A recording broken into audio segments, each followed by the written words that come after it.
without further ado, we will move to our next plenary session.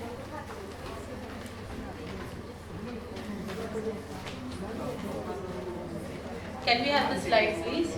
Yeah. So our next session is on millets innovation and entrepreneurship.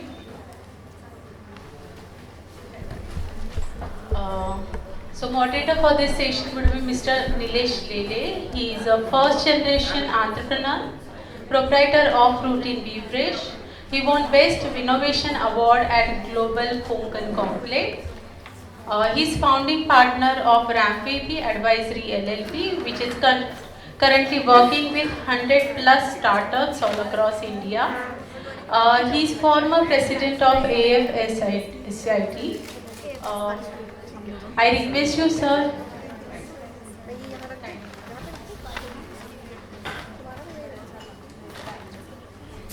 Thank you. Good afternoon. Hi guys, how are you guys doing? Okay, so I would like to call upon the three panelists, or the three speakers. My very good friend, Mr. Sunil Kasat, who is the director at Ramakrishna Industries. Mr. Avartan Bokil, founder, Foodstrong, and Ms. Mamta Arora, senior manager, regulatory affairs, PepsiCo. So since we have a hard stop at 4:30, some of the panelists also have a flight to catch. I'm not going to go too much into details, but the way we will do it, sir, Sunil sir, 10 minutes. Then Avartanji 10 minutes, and then Ms. Mamta 10 minutes. And since our theme is on innovation and entrepreneurship, and we have been hearing a lot about eat millet, but how, right? And of course you have startups, you have your own products, so we would like to know about them. And then Ms. Mamta, at the same time, we should be sticking to the regulatory aspects, right? So we should not forget the regulatory aspect while we are changing some of our food habits. So this panel will do it slightly differently. We'll go one after the other, and then at the end, if our crowd has any, if our audience has any questions, we'll take it. But request to all, please, 4:30. Ms. Mamta and I, we both have a flight to catch. So 4:30, we have to be off the stage. Okay? Sunil sir, good friend, over to you.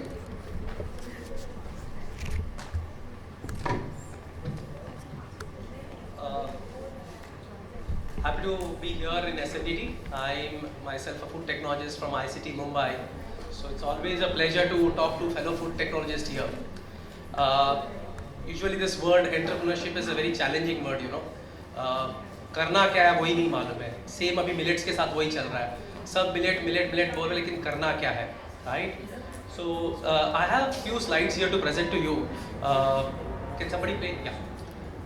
So I basically have two ventures. One, the first venture is where I do a lot of corn processing, and next, a lot of corn processing I do, and I do a lot of grits and meal, which go into snack industry and cornflakes industry. So I have a biggest plant in South India, which is 220 tons per day. Next one. So what we did in the same plant is, when the millets world was started in 2017, dear friend from PepsiCo also told we want to be first one to launch something, and we developed something which is called as ragi meal for them. Meal means rava, basically in a particle size so that the machine can extrude, and that's how the product multigrain came in 2016-17. But the product did not fly off very well for various reasons. We were a little early to the market, the particle size, the ragi availability, the variety, the extrusion, many things were still to be broken out, but the marketing is always on the numbers, so they said let's wait for more time. So the products are still going on and the work is still happening. We did some work with 2M guilt free again. There we did a lot of ragi flour, jawar flour, so that the product can come into snacking category. Kuch to karna hai millet se, so why not the stream, which is very catchy, and that millet is the multigrain. So we did multigrain with them also. Going forward, we did with Tata also a lot of work. All these products today are off shelf. Because of various reasons, the work is still in progress. Machinabilities are the issue, the consistency of the product is an issue. Yeah, going back to consistency, lot of people who like to drink tea here. How many of you like tea? And is there any specific person who makes tea at your home you like from him? Yeah, I used to. Oh, great. I'm the same guy, champ here. So consistency is very epitome in many of the products when we do. And जब consistency नहीं होती है तो हमारे food technologist को बहुत बड़ा एक kind of a lose motion हो जाता है. भाई ये नहीं करना है अपने को. You know, they just walk out कि अपने को ये करना ही नहीं है जब तक consistency नहीं है. And these are some of the things which we are still on the journey. We did it, but we are still not on the consistent part. Next. So this is my new venture where it started in 2019, and we came out of the product which was for bringing in tortillas, corn tortillas. Gluten-free market was going up, so we worked on a process called nixtamalization. अभी nixtamalization बहुत बोलने वाला हूँ मैं. Just bear with me because this is what I do right now. अभी nixtamalization होता क्या है? Next slide please. So in that nixtamalization, after corn, I am trying these 3 products. One of them is a millet. 2 of them are millet right now. Next slide. Next slide. Next one. Okay. So what I am doing is nixtamalization is basically a cooking of any grain in lime, tuna. So this is being done in Mexico for 350 years. And US has been doing it for almost 80 years, Spain has been doing for almost 80 years, and that's a staple there. वो क्यों करते हैं? उसका nutritional value बढ़ता है, and it's more machinable. The lady who makes the product or the machine which wants to handle this product, it's easy for them because it's pre-cooked, and also it increases the nutritional value and 100% reduces the anti-nutritional value. Makran was talking about tannins, phytic acid. The food technologists here would know all this anti-nutritional value which comes with the grain. As a layman, many people will not understand क्यों हम process करते हैं. तो हमको बोला जाता है यार तुम बहुत प्रोसेसिंग करते हो फूड का. एग्रीड. क्यों करते हैं? क्योंकि हम जानते हैं उसमें कौन सी चीज खराब है और उसको निकालना जरूरी है. वो हम आपको नहीं समझा पाएंगे 1 to 1, बट वो हमें करना पड़ता है. So we do pre-cooked sorghum which is used for bhakri right now. I'm working. Next slide. So the idea is to take pre-cooked flour into various applications. Next slide. Next slide. So here me and my friends and partners in the business, one lady, Dr. Nilali Dedia, is a food technologist, again with the PhD nutrition value. She has helped me to compile a lot of research papers which are already published on nixtamalization of sorghum. So a lot of data will come now. Please bear with me. Next slide. Next slide. So this is the data which is coming in front of you now. What happens on any grain is basically we define the nutrition density. कि उसका nutritional value क्या है, उसमें हम लोगों को protein कितना मिल रहा है, carbohydrate कितना मिल रहा है, और for that matter minerals what we get. So अगर मैं कोई process कर रहा हूँ तो वो जो अच्छी चीज़ है वो तो खराब नहीं हो रही उसमें से. And these some of the papers are showing that when I am making a process, I am still not removing or reducing any nutritional value of a product. Next slide. This is the process which I am talking, nixtamalization. इसमें बाकायदा grain को cook किया जाता है with water, and then it is grinded, made a dough, and there is a flash drying.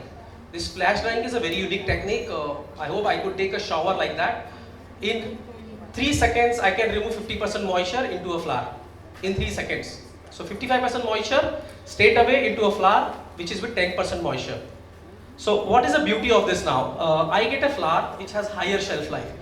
How many of you seen sorghum at your home gets, weevils, larvas after almost 21 days? How many of you seen that? Right? You must have also seen जवार को हम रखते हैं तो 7वें-8वें दिन थोड़ा सा astringent और कड़वा लगता है, right?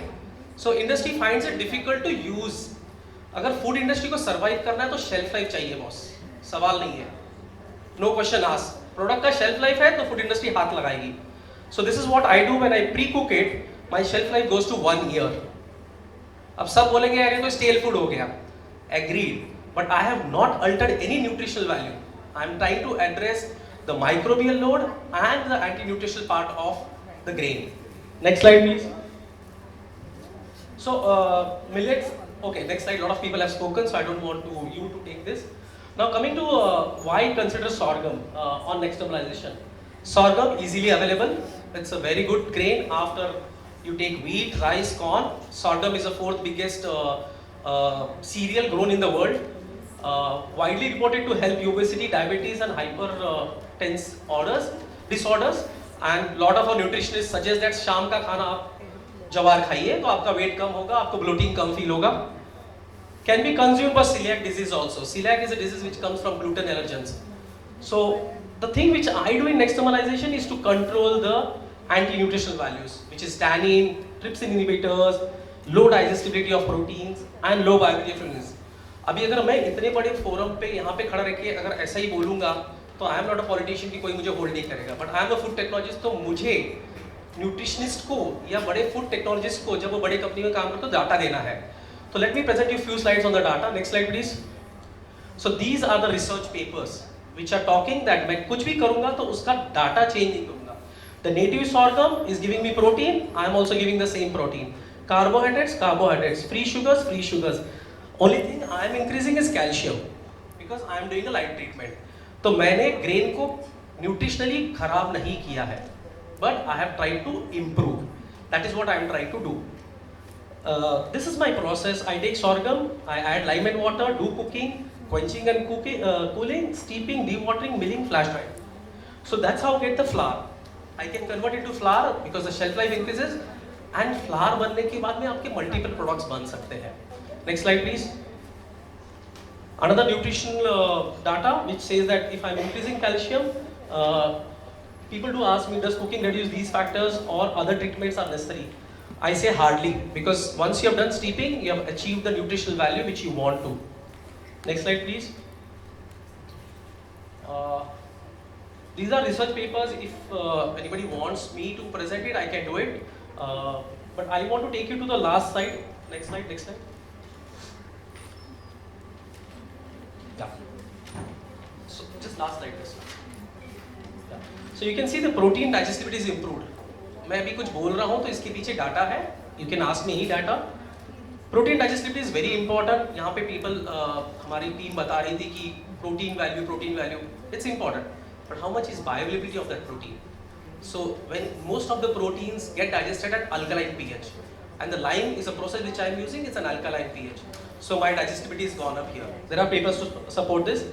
Calories of carbohydrates. अब मैंने इसको कुक कर दिया है तो ऑटोमेटिकली ये स्टार्च ब्रोकन डाउन है, राइट? तो मेरी डाइजेस्टिबिलिटी बढ़ गई है इसकी. जो लोगों को डेंस एनर्जी चाहिए, फास्ट चाहिए, they can consume sorghum as well, the nixtamalized one. Improved fibers. Again, fibers are very notorious. Somebody calls them prebiotics, somebody calls them they are good for gut feeling, roughage. But वो fibre soluble insoluble ratio में रहेगा तो वो dietary fibre बोलेंगे. So since I am doing nixtamalization treatment, the ratio is improved on the nutritional value. Minerals are more accessible here. Mycotoxin levels, which is your aflatoxins, tannins and phytates, have reduced drastically or they have gone off completely. And the taste. अभी sorghum predominantly has an astringent taste. अगर जो भाकरी खाते हैं थोड़ी देर सूखी हो जाने के बाद में वो ऐसा सॉल्टी या मिनरल्स लगता है या नमक जैसा लगता है. It's all because of the mineral density in that. But when I do nixtamalization, this part of astringent is also taken care. Next slide please. So the idea today, what I am working is basically to convert this nixtamalized flour into a bhakri or a flour which can go into tortilla. Now many of you people have understood food industry survives on convenience and cost. जब तक वो machine में नहीं product जाएगा उसका cost कम नहीं होगा. If it's an artisan product, always it will be expensive. आज जितने प्रोडक्ट्स टेबल पे आप बाहर एग्जीबिशन में देख रहे हो, they are made at very very small scale level, and that's the reason cost is expensive. It's not about the raw material, it's about the production cost because there is no machinability today. Next slide please. Play कर सकते हैं क्या video देखना?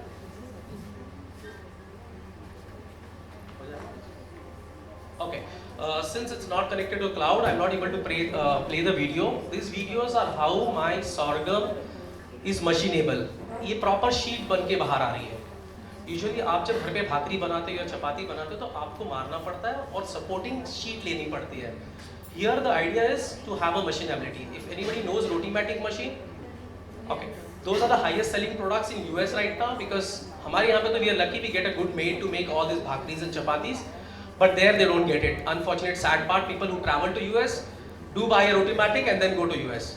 So उसके साथ आटा चाहिए हमें, which is this आटा. So we are working on the sheetability properties of sorghum, so we can convert it to bhakris very easily. The other video is a beautiful video where we are trying to convert into a snack, which is like a nachos from the same nachos machine, which is using corn. We are trying to put sorghum in that, nixtamalized sorghum. So the idea is to make it machinable, right? So that's my presentation today. Anybody has any questions, please throw at me. Perfect. Thank you, Sunilji. Excellent presentation. And we will have a round of Q&A, and also you'll have a chance to interact with him during the tea break. So can I request Avartanji to walk us through your journey? This is working?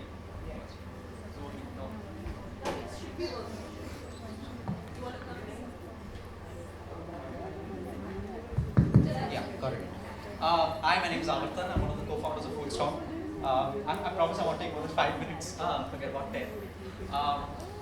We're talking here today about innovation and entrepreneurship in millets. We're a health food brand that does use quite a few millets in our products. We use ragi, we use jawar across multiple formulations. But today I thought I'll start with a more personal story in terms of everything that we're talking about today, whether it's awareness, whether it's adoption of millets.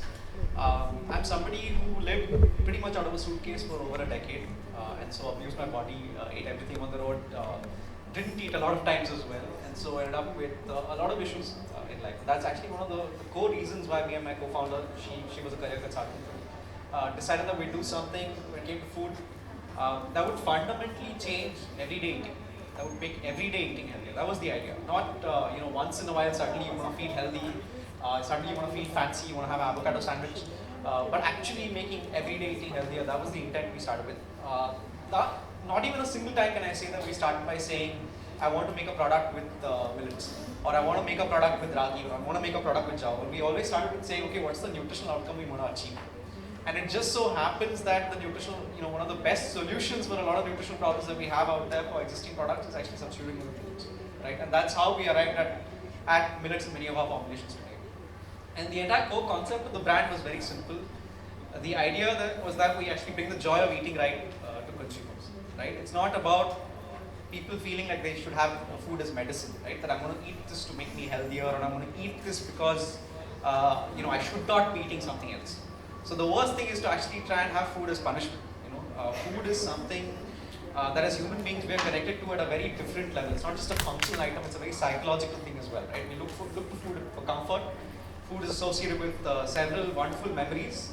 No matter where you are in the world, if you get a whiff of one of your mother's curries, you will remember immediately your child, right? It doesn't matter what situation you're in, where you are. If you can just smell that from a distance, it will just bring memories flooding back. And so the entire experience of having food needs to be looked at. And so we tend to look at everything from the first time you will find out about us, to how do you actually, what packaging does the product come in, to what do we actually cue to you in terms of what the product looks like finally when you make it, how easy is it to make the product, and finally once you've consumed the product, what do you do with the packaging. So thinking through the entire life cycle of what the experience for the consumer is where we found the differences between, let's just say, going to people and saying, here's a healthier alternative to whatever you have, right? Or have this because it's high fiber, or have this because it's high protein.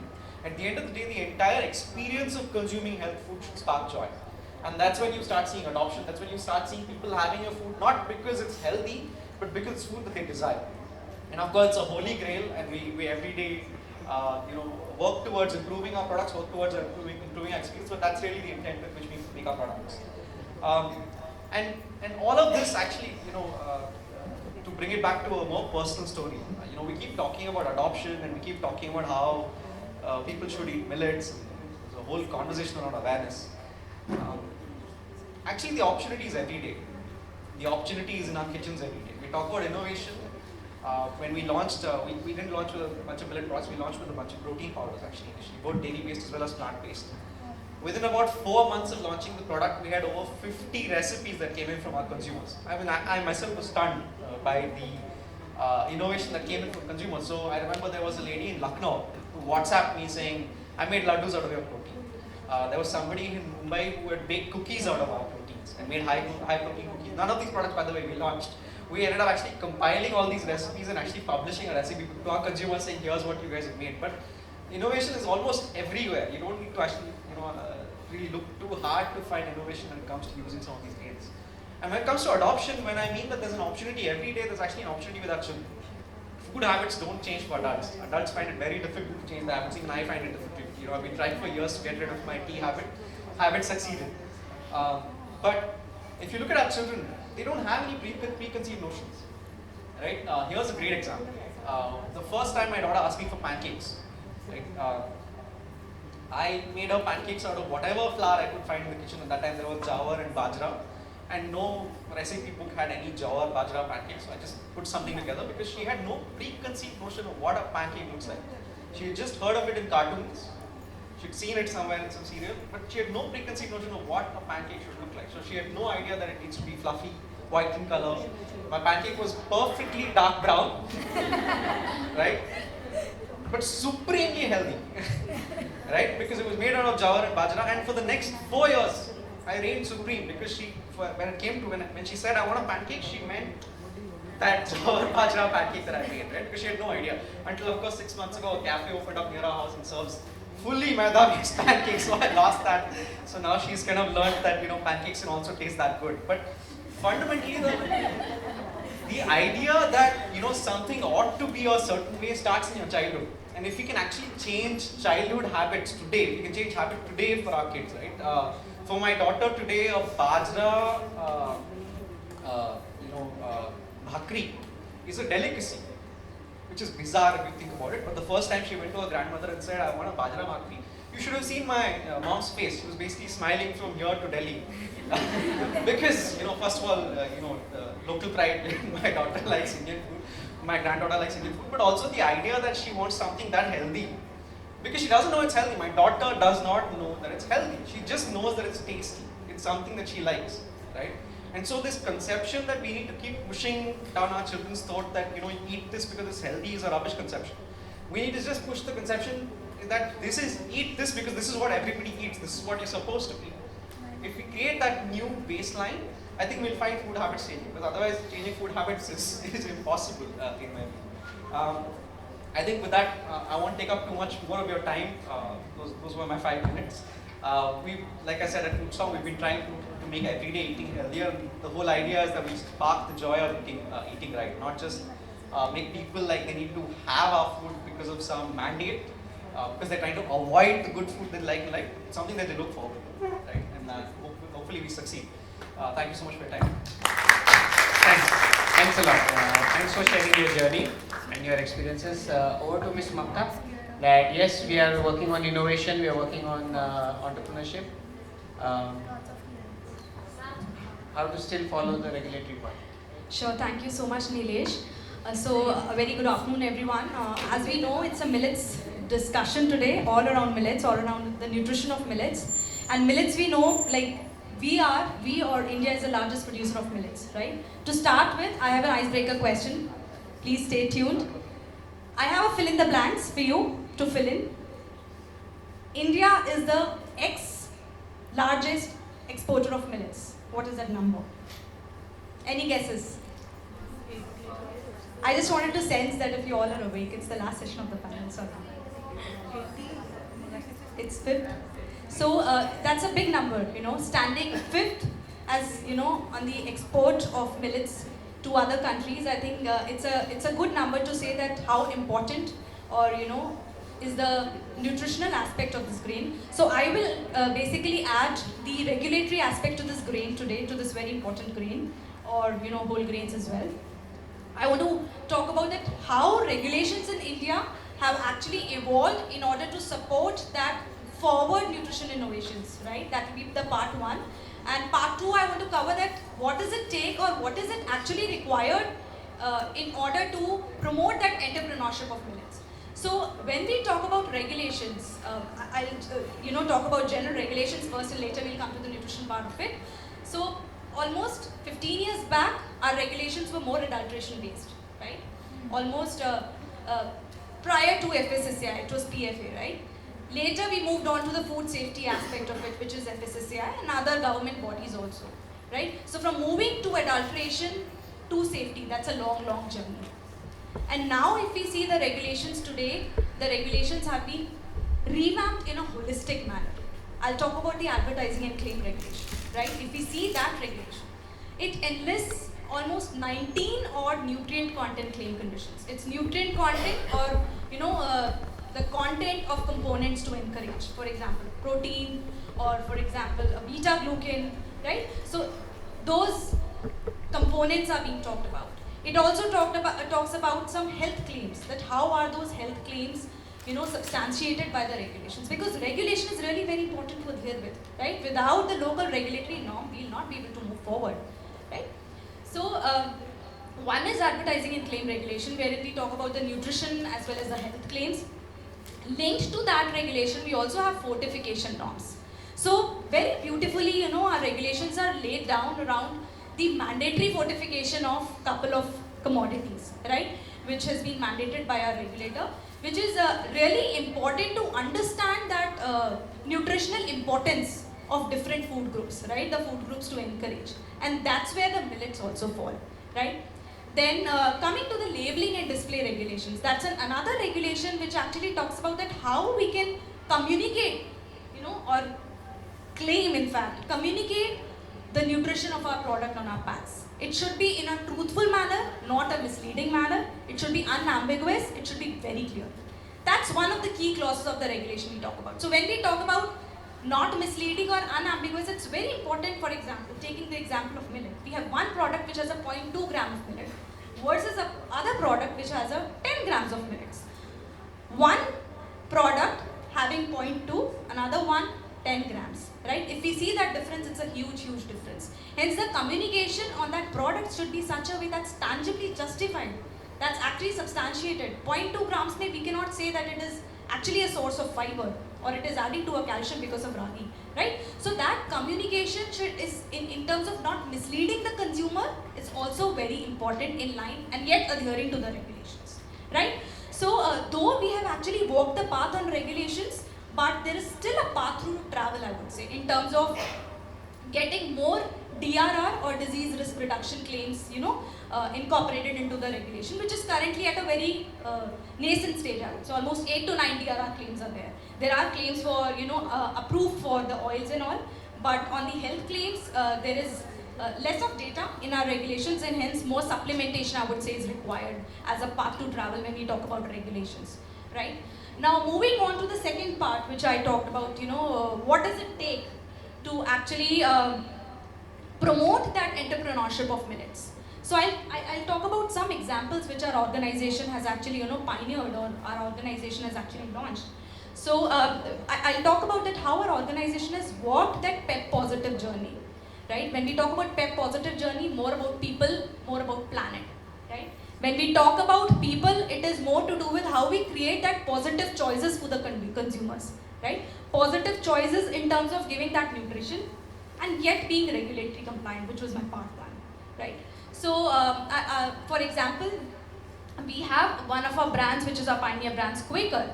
We do have products which have, some amount of ragi in it, and hence we are able to give that nutrition to the consumers. We do have products, wherein we promote whole grain, wherein we promote that goodness of whole grain or that whole grain energy, right? Along with oats, millets is also being promoted. Then, of course, we have another set of products which are, low to mid-cal products, more to do with beverages, not of course the millets or the grain part, wherein we are talking about more about reduced sugared products. Then, there is a whole gamut of, product on hydration when we talk about. That's a different one, which is Gatorade, waters, the sports hydration and all. But everywhere when we see, communication is very, very important, right? And sitting within the guardrails of the regulations. So, if you see our company initiatives, one of the key initiatives which, Ankita also touched upon was the Quaker Bowl of Hope, wherein, which is about serve the underserved people. Wherein, almost 1,90,000, bowls of our product was being served to the underserved children, which was one of the key initiatives. Similarly, we also, carried forward initiatives such as school nutrition programs, wherein education around the nutrition was actually promoted amongst the females or amongst the pregnant or lactating women.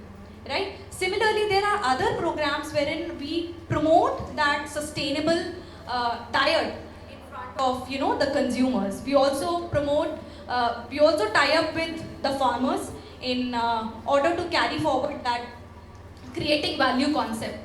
So now amalgamating both the pieces which I talked about, I also want to add that when we are talking about regulations, there is a nutrition aspect latched onto it. For example, FSSAI ran that campaign of Eat Right movement, if you remember.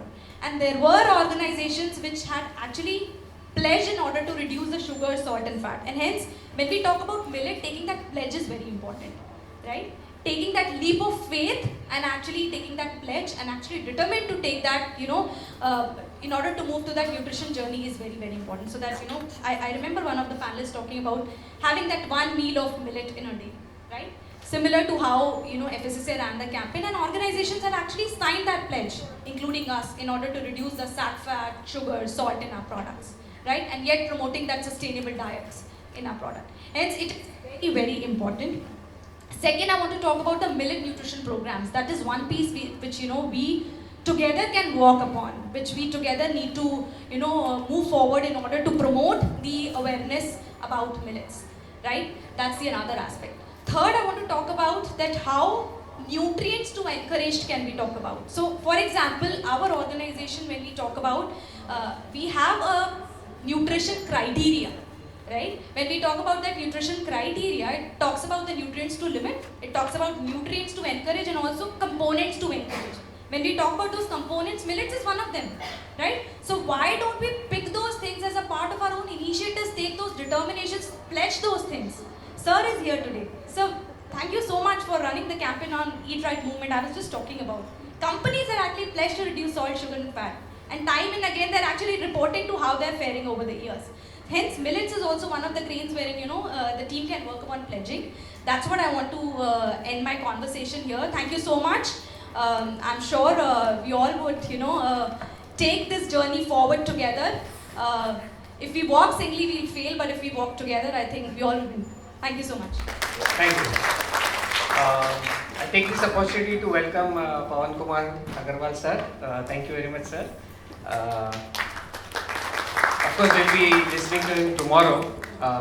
Ma'am, a request to you, I think all of these panelists should be called for maybe an hour of webinar or something like that. Yes. Even the earlier panel, we have done disservice to them by giving them 5 minutes and 7 minutes. And I feel very bad to be the ringmaster. But let us take 1 or 2 questions. Be very specific. I want questions, okay? Not commentary. There was one hand there, right? Yeah.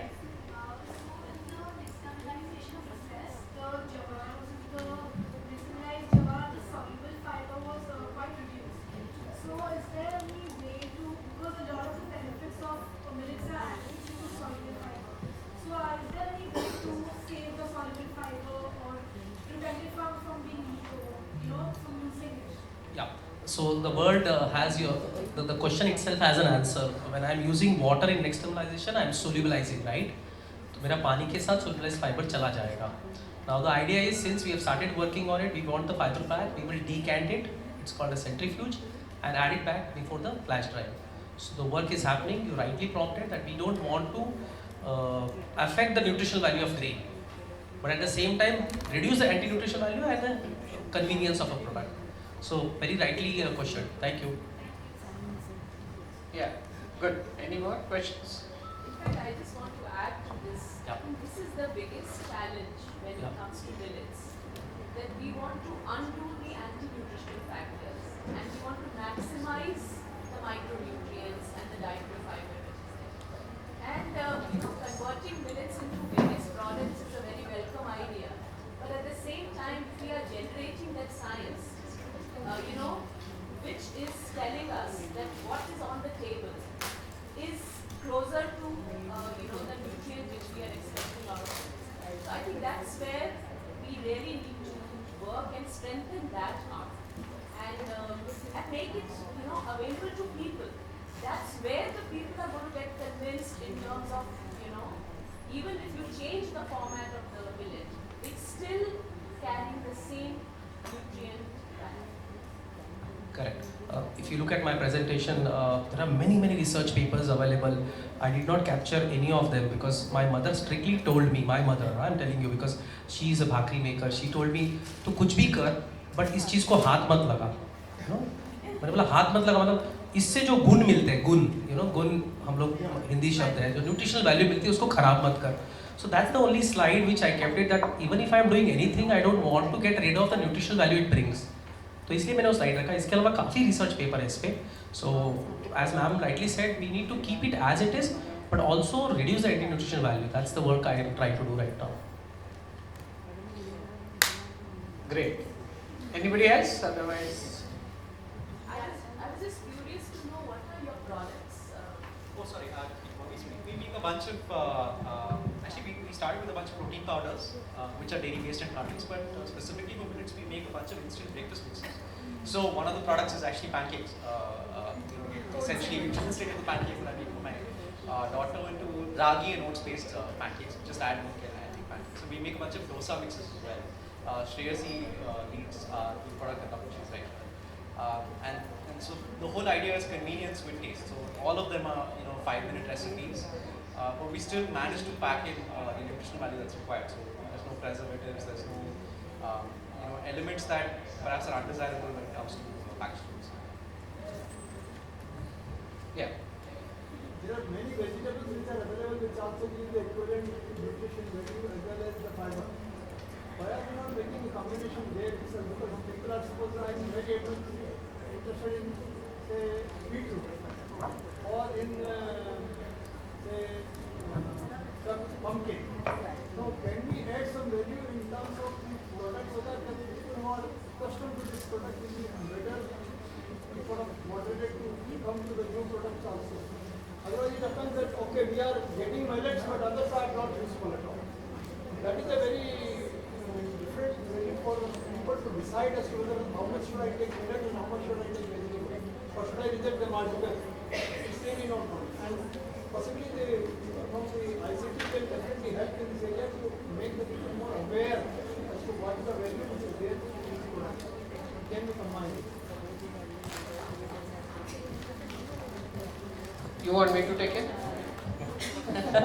So I think we can answer that. We've been experimenting with actually adding vegetable powders to our products.